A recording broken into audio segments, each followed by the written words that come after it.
Ooh, I was wondering if this whole RAM shortage thing would affect the release of the PS6. So,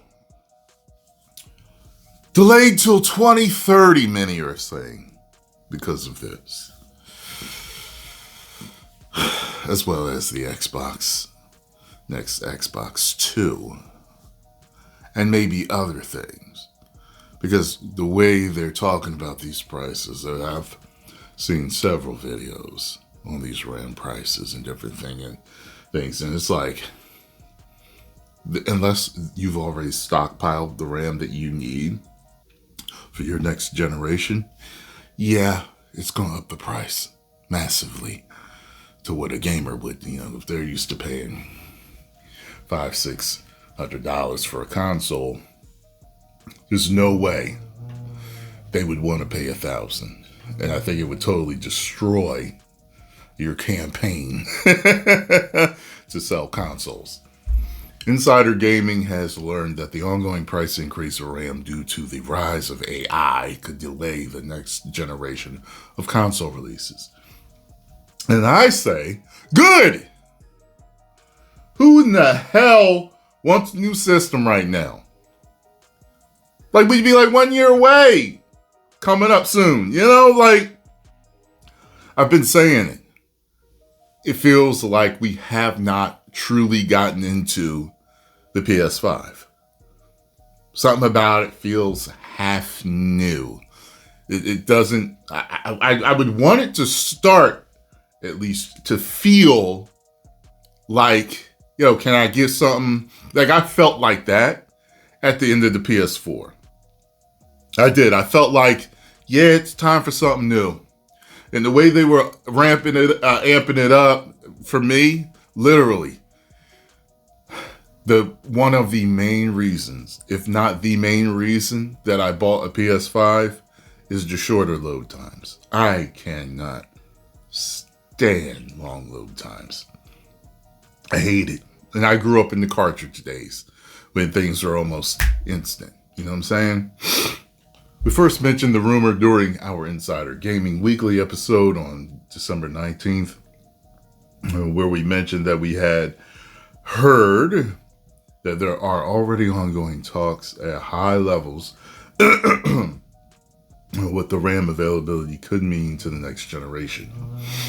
I woke up with something going on. I'm not sure. Good Lord! I'm sure it's a cold or flu. Not sure what's going on. My body purging something. For what I've heard, the industry as a whole is concerned about RAM availability, as they should be, and what that is going to mean for mass-producing consoles as a competitive price point, not only for the next generation, but it could also mean that yet more price increases for current generation consoles will hit us in 2020. They'd be stupid to do that. I don't care. I'd somehow find a way to bite the bullet on that. RAM modules have increased in price by several 100% in the past months, due to the demand of AI. And with the pursuit of AI seemingly not going away anytime soon, RAM availability could continue to be a bottleneck. You know what's funny?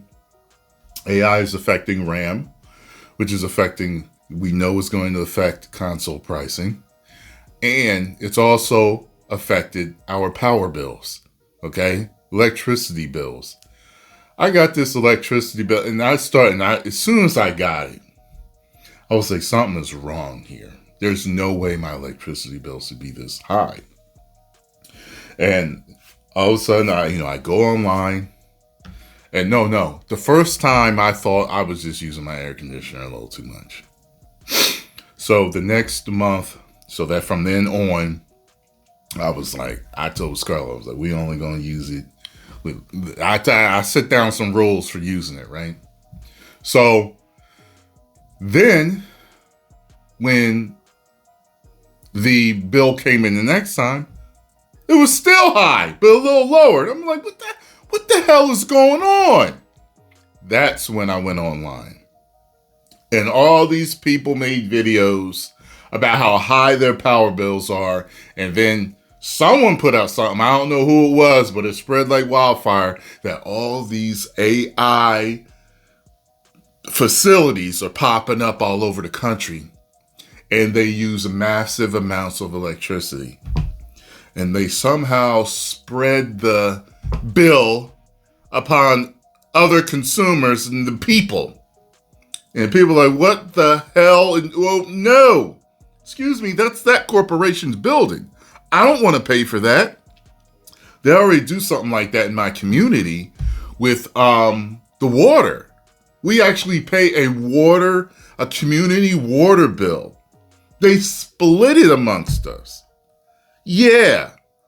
Because the first time I got my water bill, when I first moved in here, I was like, this seems kind of high for one guy living in here. So I called them up, and they told me, it's like, yeah, you live in I'm just like, I did not like that. And I still don't like it till this day. It's ridiculous. Like, I'm one dude. Like, I don't need to pay for the rest of the damn community. I don't know these people. You know what I mean? I'm cool with a few of my neighbors, but you know what I mean? It ain't like that to where I want to pay your water bill. Anyway. So yeah, I'm not paying for your electricity, for your AI adventures. You know what I'm saying? That you want to go on, and get the hell out of here. So I noticed that for my past few bills, they've given credits. These $50 credits have been, I'm like, oh, people must have been ready to storm the electricity facility. You know what I mean? With pitchforks. Okay, so went on a kind of tangent there. It leaves console producers in a very tricky spot moving forward. And while consoles have traditionally been subsidized to a certain extent in the past, it seems like RAM availability and price increases will mean that the next generation of consoles, which were already believed to be much higher in price than previous generations, could be exorbitant. Yeah.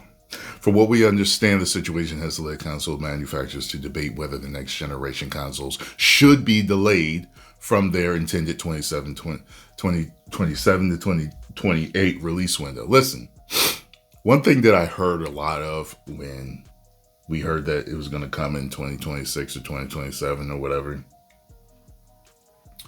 the people look, yeah, it's about time. It's around a 7-year mark. Yeah, it's about time. Everybody parroting that same thing. It does not mean that change cannot happen. It does not mean that the company should not adjust to the times that we're living in, to where a system that feels like it just came out, that doesn't have the amount of exclusives that people are used to a game system having. It feels like this system is still catching its stride. People won't want to buy a PS6 if you bring it out in 2027 as much as they would if they had felt like it had run its course. And it doesn't feel like it's run its course at all.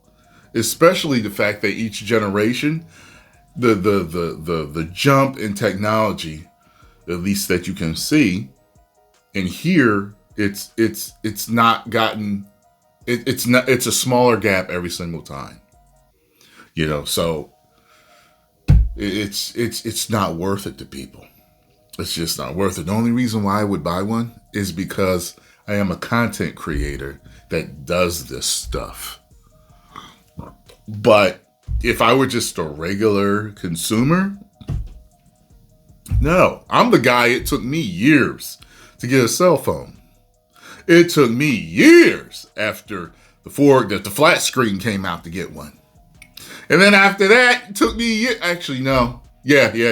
Then after that, it took me years to get a 4K. Like, everybody had a 4K before me.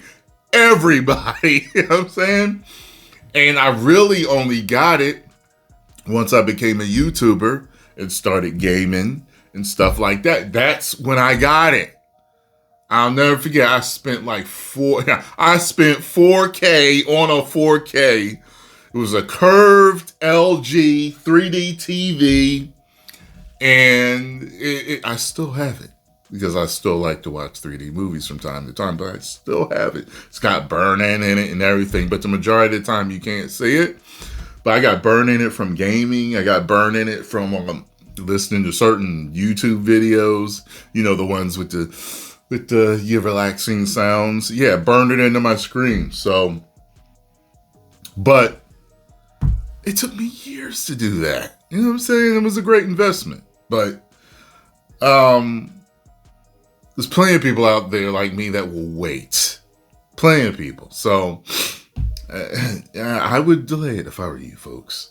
Regardless of what happens, though, it seems like the next couple of years could see current generation of consoles increase in price further.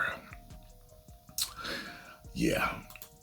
Post the comments down below. Let me know what you think, if you enjoyed my thoughts on this and commentary. Make sure you hit the like button, subscribe, and share. And I will see you in the next video. 10 million subscribers.